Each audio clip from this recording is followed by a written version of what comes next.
Balik lagi bareng gue Rizal.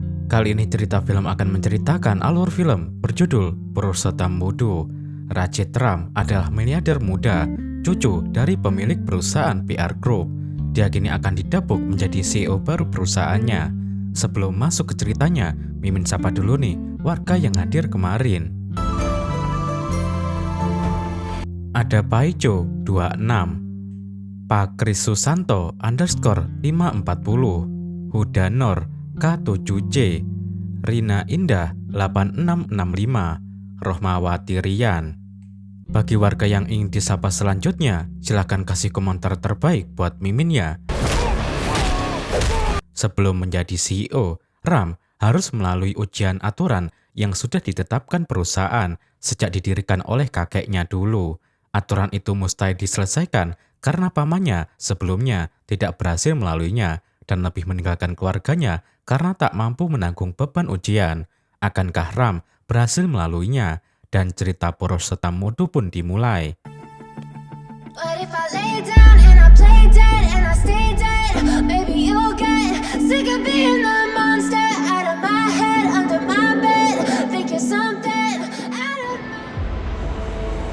Seorang putra miliarder Richard Ram pulang ke kota Hyderabad. Setelah menyelesaikan pendidikannya di London, gaya Ram sudah seperti bos besar. Ram dijemput oleh sahabat masa kecilnya, Vikas, yang sudah standby menunggu di bandara. Kepulangan Ram membuat orang tua dan keluarga miliardernya bahagia, terutama sang ibu yang sudah rindu berat setelah bertahun-tahun tidak bertemu. Ayah Ram, Aditya, juga bahagia karena sang ahli waris sudah kembali. Aditya mulai memberitahu Ram tentang perusahaan Parasuram Group yang didirikan kakeknya. Aditya menjadi CEO perusahaan PR Group setelah kakak laki-lakinya, Raghuram, pergi dari rumah 20 tahun lalu. Sekarang saya akan menyerahkan jabatan ini kepadamu, ucap Aditya. Ram sudah siap menerima tanggung jawab besar itu. Dia pasti akan memberikan yang terbaik untuk perusahaan. Penunjukan Ram sebagai CEO baru mendapatkan penolakan keras dari wanita bernama Vasundara yang merupakan kakak ipar Aditya. Melalui rapat Dewan Direksi, Vasundara selaku pemegang saham 50% menuntut penunjukan CEO baru harus sesuai dengan aturan perusahaan. Tuntutan Vasundara sulit dipenuhi.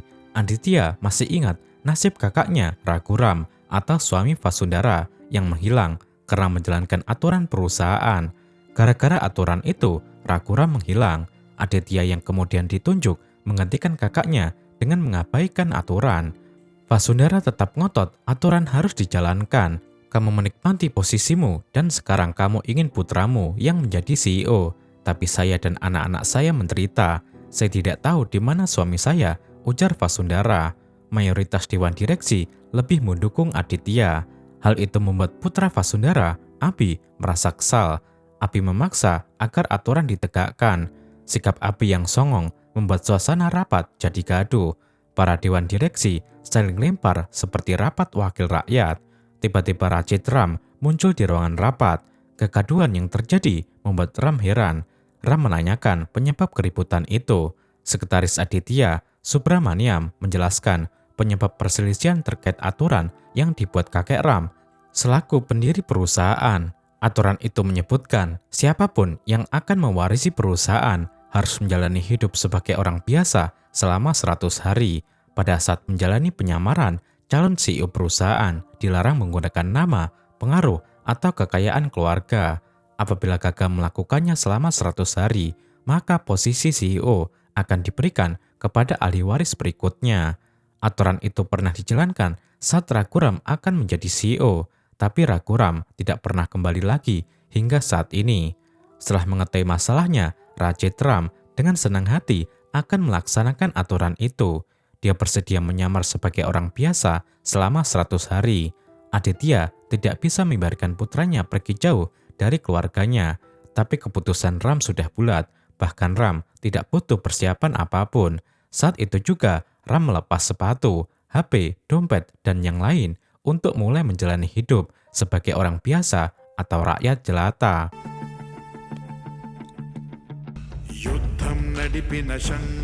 Ram nyeker pergi meninggalkan kantor. Dia berjalan tanpa arah dan tujuan. Ram hanya membawa diri tanpa uang. Ibu Ram, Kausalya, memarahi suaminya yang membiarkan putra mereka pergi. Kausalya belum puas mengobati rindu putra mereka, justru sudah pergi lagi. Kausalya sangat khawatir dengan nasib Ram. Orang yang dikhawatirkan sudah mulai merasakan lapar. Untuk bisa makan, Ram rela menjadi buruh harian. Ram yang sejak kecil dimanja harus merasakan lelahnya bekerja keras sebagai buruh bangunan.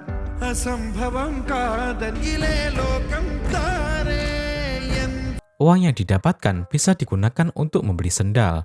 Ram juga istirahat di kursi taman karena merasa kelelahan. Tapi petugas taman mengusirnya pergi. Perjuangan Ram untuk menjadi CEO tidak akan bisa dibiarkan berhasil. Vasundara dan putranya, Abi, menyewa orang untuk selalu mengawasi Ram. Tugas mereka menggagalkan penyamaran Ram. Orang-orang yang disewa Vasundara melihat Ram naik kereta api tujuan Vizag. Vasundara langsung menghubungi Gangster kota Vizag, Ramesh, untuk menemukan Ram. Ramesh dan anak buahnya bergerak cepat ke stasiun kereta api. Ram sendiri masih dalam perjalanan. Kereta api baru sampai stasiun Raja Mundri. Salah seorang penumpang yang turun di sana lupa membawa tasnya. Ram mengejar pria itu untuk memberikan tas yang tertinggal. Ram memang orang yang baik. Sialnya, kebaikan itu membuat Ram tertinggal kereta api yang sudah melanjutkan perjalanan ke Vizag. Tapi hikmahnya, keberadaan Ram tidak terdeteksi oleh orang-orang Vasundara. Ram terlantar di desa Raya Pulanka, kota Raja Mundri. Saat berjalan di pasar, Ram melihat seorang kakek dipukul preman. Rupanya, kakek itu petani bunga yang dipukul oleh anak buah kepala pasar bernama Bala Raju.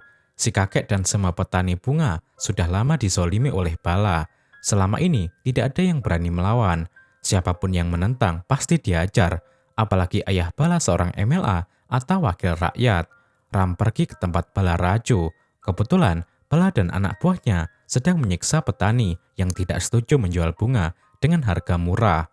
Ram yang jago karate sejak kecil mengajar semua anak buah Bala. Meski kurus, Ram sangat pandai bertarung. Tangan lembutnya mampu menghancurkan tubuh-tubuh berotot. Para petani yang menyaksikan itu tersenyum puas. Bala sendiri tidak bisa berbuat apa-apa. Dia ketakutan melihat kehebatan Ram. Bala hanya diam menanggung malu. Ketika Ram meminta bunga petani dibayar layak, Bala dan anak buahnya patuh.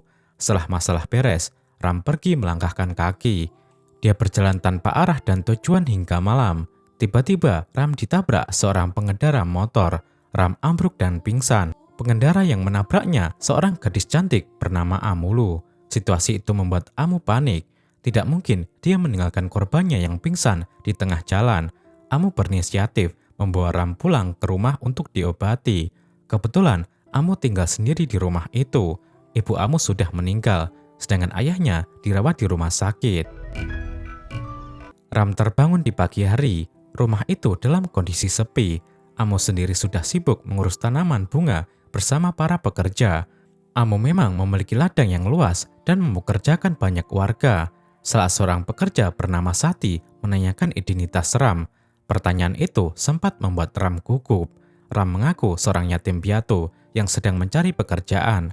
Amu mempersilahkan Ram pergi karena sudah sehat, tapi Ram mengaku kelaparan dan meminta makan sebelum pergi. Pada saat makan, obrolan berlanjut.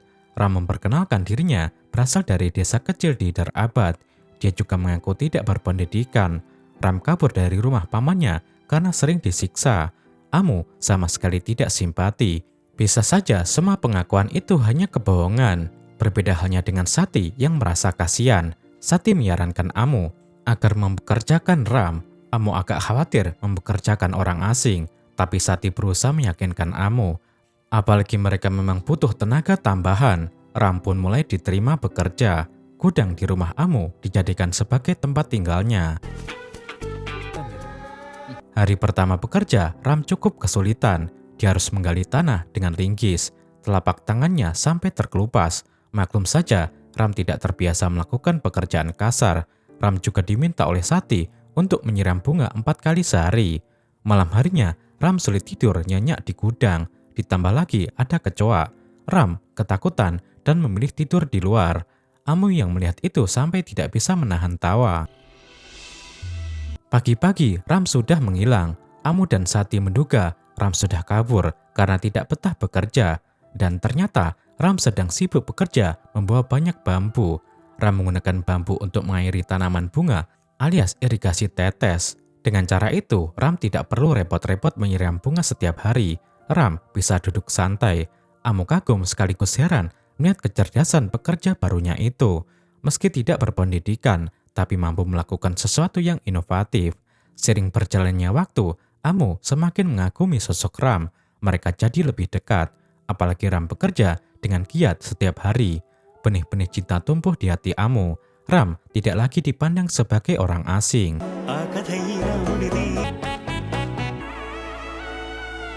Amu kasihan melihat Ram tidur di luar setiap malam karena takut kecoa. Ram diperbolehkan tidur di tempat Amu sembari menunggu gudang direnovasi.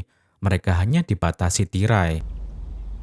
Sementara di Hyderabad, kedua orang tua Rajit Ram sangat merindukan putranya, terutama sang ibu, Kausalya, yang tidak pernah bisa tenang sejak kepergian Ram. Kausalya sangat takut terjadi sesuatu yang buruk menimpa putra tunggalnya. Kekhawatiran Kausalya cukup beralasan. Orang-orang yang disewa Vasundara terus mencari keberadaan Ram. Untungnya, mereka masih belum menemukan petunjuk setelah Ram tidak ditemukan di kota Vizag. Ram yang dicari sedang menjalani hidup bahagia sebagai petani bunga. Sosok Amu juga semakin membuatnya betah menyamar sebagai buruh tani. Suatu hari, Amu pergi menjenguk ayahnya. Amu bercerita banyak tentang Ram. Saat akan pulang, tanpa sengaja, Amu tabrakan dengan mobil bala raju. Sikap Bala tetap tenang, dia justru menginginkan Amu menjadi istrinya. Tentu saja Amu menolak. Bala jadi kesal dan bertindak kasar. Amu melayangkan tamparannya. Bala langsung terdiam, ditampar oleh seorang wanita di hadapan anak buahnya. Bala merasa sangat malu. Insiden itu tidak diketahui oleh Ram yang sedang sibuk bekerja. Ram juga didatangi banyak petani setempat. Mereka adalah para petani yang pernah dibantu Ram melawan Bala di pasar. Salah seorang petani, Laksman, sangat berharap Ram mau menyelamatkan mereka dari cengkraman Bala Raju. Bantuan Rama beberapa waktu lalu membuat para petani bahagia karena bunga dibeli dengan harga yang layak. Tapi kini bunga mereka tidak mau dibeli lagi. Ram tidak ingin terlibat masalah orang lain. Hidup Ram saat ini hanya sebagai buruh tani biasa. Ram tidak mungkin bisa menyelesaikan masalah mereka. Para petani terus memohon-mohon. Mereka tidak bisa meminta bantuan orang lain ataupun pemerintah, tapi sikap Ram tetap sama. Dia tidak mau terlibat masalah apapun.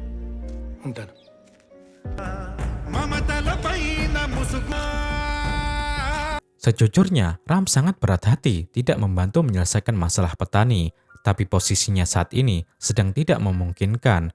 Ram harus bisa menyelesaikan penyamarannya dengan baik. Ram berjuang keras agar penyamarannya tidak terbongkar. Ram benar-benar berperilaku seperti buruh tani. Gaji yang diberikan Amu juga diambil. Sikap Ram yang sopan dan pintar membuatnya menjadi favorit Amu. Ram juga sebenarnya menyukai Amu, hanya saja mereka masih malu-malu. Meski tidur di ruangan yang sama, keduanya tetap memendam perasaan masing-masing. Hal yang tidak diduga, tamparan yang diberikan Amu kepada Bala Raju berbuntut panjang. Anak buah Bala datang di tengah malam. Amu dibawa paksa. Ram yang ada di sana tidak tinggal diam. Anak buah Bala diajar habis-habisan. Tidak sia-sia, Ram pernah menekuni ilmu bela diri. Ram bisa mengalahkan para preman itu tanpa terluka sedikit pun.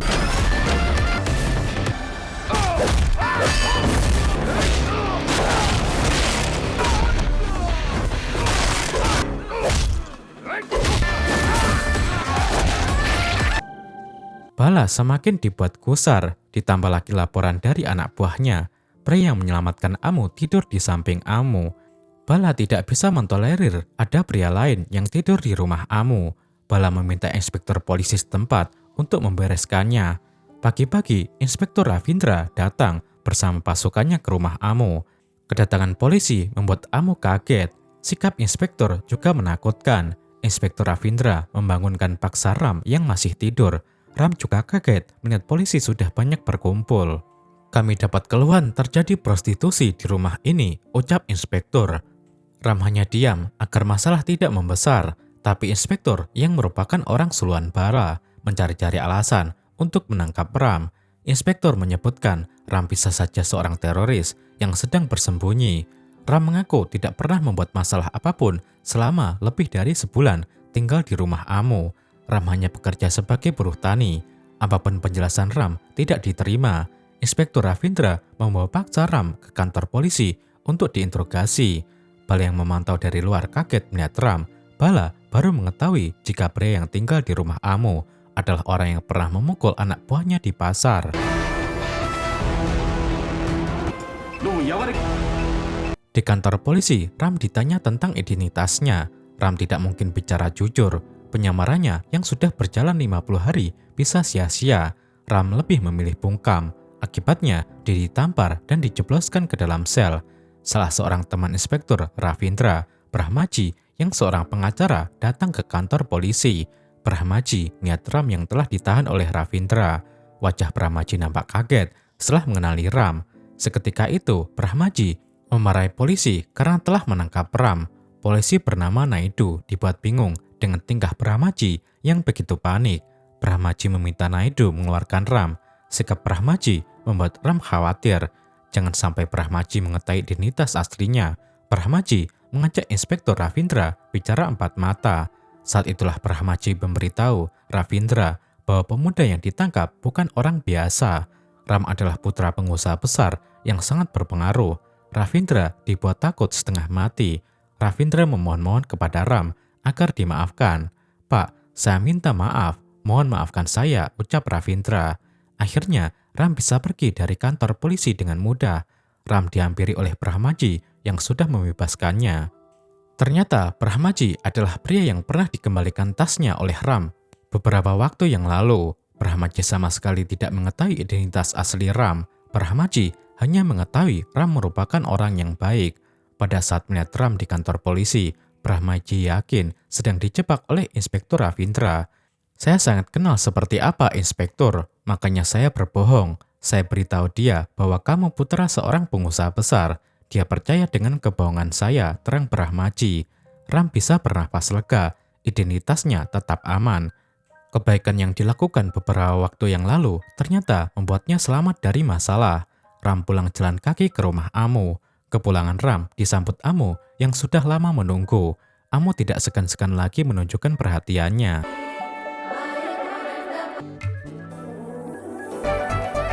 Amu mengajak Ram pergi ke rumah salah seorang pekerja, Narsaya, yang sudah beberapa hari tidak terlihat. Rupanya istri Narsaya sedang sakit keras. Cucu Narsaya terlihat duduk termangu.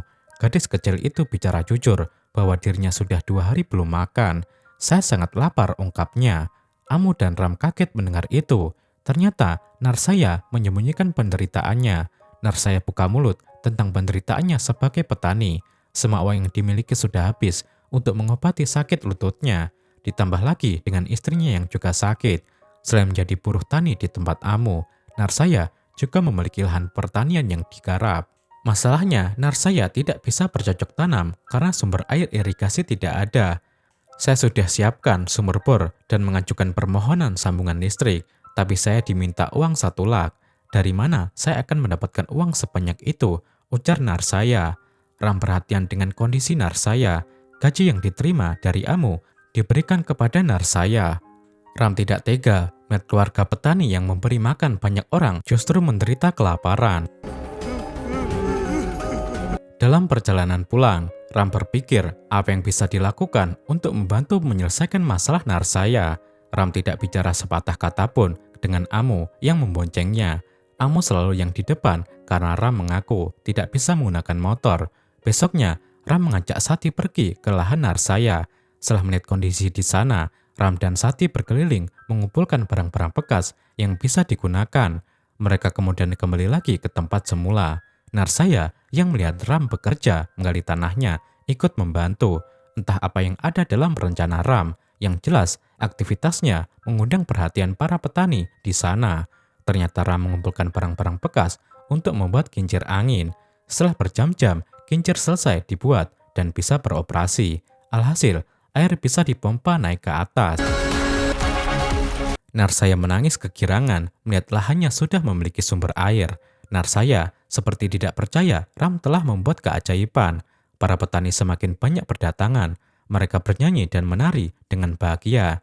Tidak lupa kebahagiaan itu di video oleh salah seorang remaja desa. Ram telah memunculkan kembali harapan petani untuk lepas dari penderitaan. Ram ditunjukkan berita-berita di koran tentang penderitaan petani selama ini. Sosok Ram sudah dianggap sebagai dewa penolong. Untuk menyelesaikan masalah yang ada, Ram meminta para petani berani melawan bala raju. Masalah harus bisa diselesaikan sendiri tanpa bantuan orang luar. Tapi nyali petani sudah ciut duluan. Ayah Bala seorang MLA, pamannya juga menjabat menteri. Ram berusaha meyakinkan mereka untuk berani jika ingin masalah selesai. Ram siap membantu asal para petani mendukung. Semua kejahatan bala raju harus diketahui oleh pejabat tinggi pemerintah.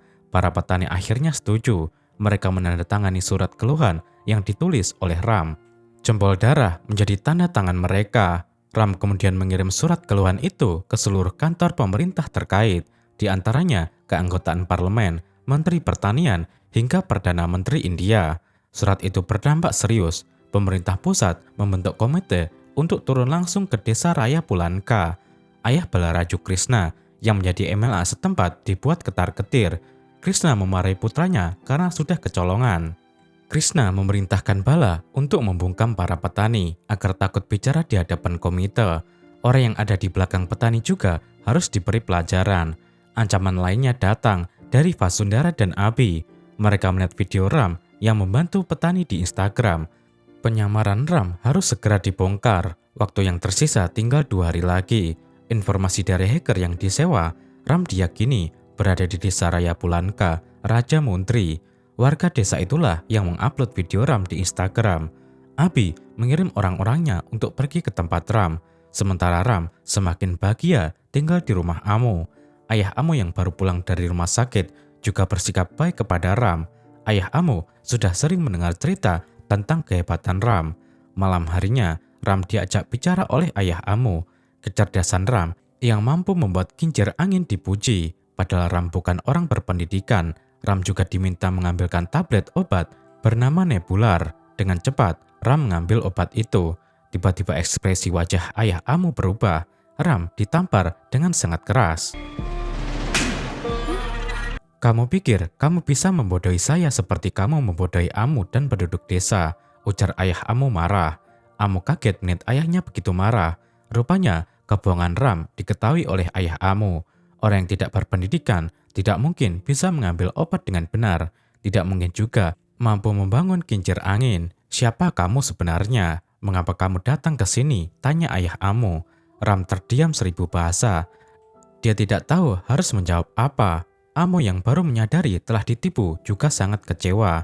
"Apa selama ini kamu menipu saya? Katakan yang sebenarnya," ujar Amu. Ram sedih dianggap penipu, tapi dia tidak mungkin bicara jujur. Sehari lagi penyamarannya akan segera berakhir. Ram meminta waktu untuk menjelaskan semuanya secara detail. Amu tidak mau mengerti. Sikap tidak jujur Ram membuatnya kecewa. Ram diusir pergi malam itu juga. Cinta yang dimiliki Amu telah berubah menjadi benci.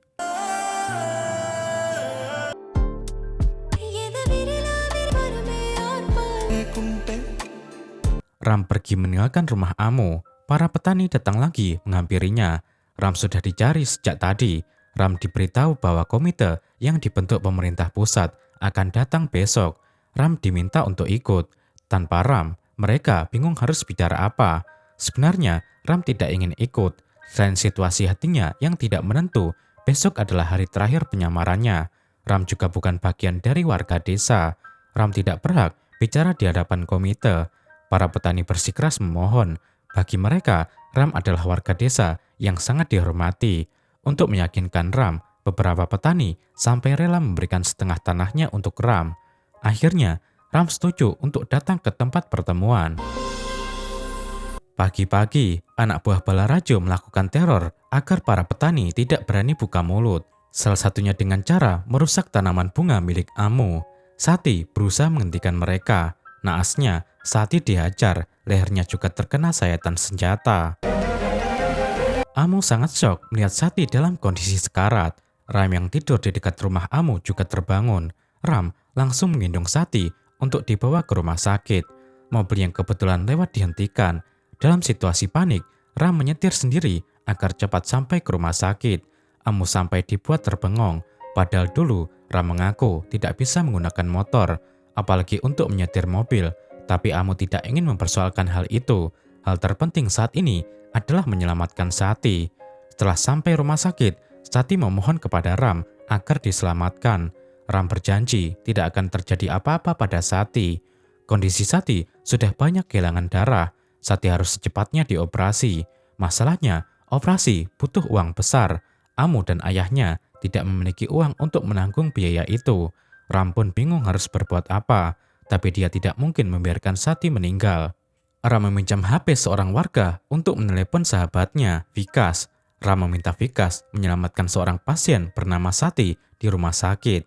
Saya tidak peduli kamu menggunakan pengaruhmu atau uang. Yang penting, Sati tetap hidup, tegas Ram.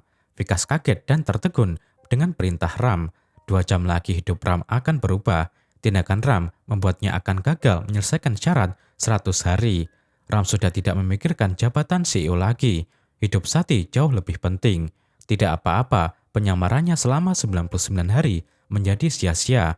Berkat pengorbanan itu, Sati bisa dioperasi. Amu dan ayahnya hanya bisa terbengong. Ram kemudian pergi untuk mendampingi para petani bicara di hadapan komite pusat. Dalam perjalanan, anak buah Bella menyerang. Ram bisa mengatasi mereka dengan mudah.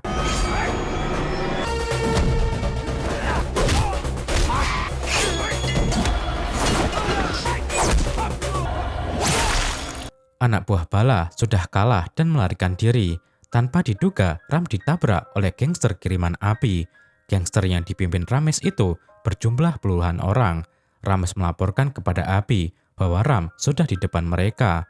Rames siap membawa Ram ke Hyderabad. Tapi Abi memiliki rencana baru.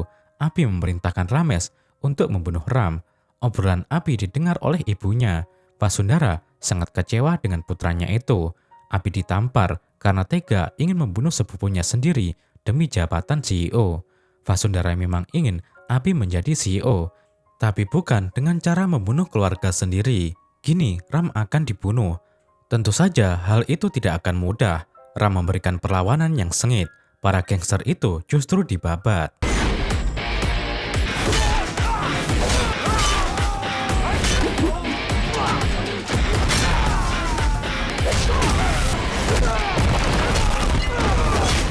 Jumlah lawan masih banyak. Ram sempat ditusuk dari belakang hingga terluka parah.